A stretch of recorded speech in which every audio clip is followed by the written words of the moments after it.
Hello ji, अस्सलाम वालेकुम। Welcome back to my new blog. तो जो कल से बारिश हो रही है वो अभी तक नॉन स्टॉप बारिश हो रही है और रुकने का नाम नहीं ले रही। और बस अल्लाह खैर करे भाई। तो दिखाते हैं आपको बारिश जो नाम ही ले रही है।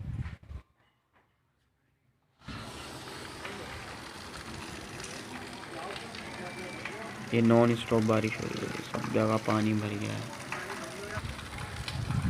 ये कल से हो रही है, कल शाम से हो रही है बारिश। स्टॉप बारिश हो रही है, नॉन स्टॉप बारिश हो रही है। और नीचे से हाल देखे बारिश के बाद।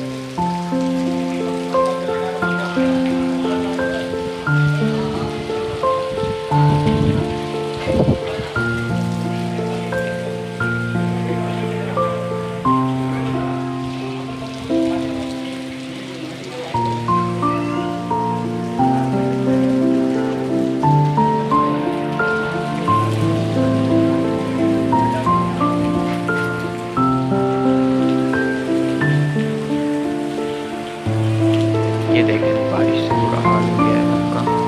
और बेचारा हर कोई इधर जा रहा है, कुछ सामान लेने जा रहा है, कुछ ना कुछ बड़ी मुश्किल से जा रहा है। अल्लाह का शुक्र है, और सबको अपने ईमान में रखे। और ऐसी परेशानी फिर ना आए।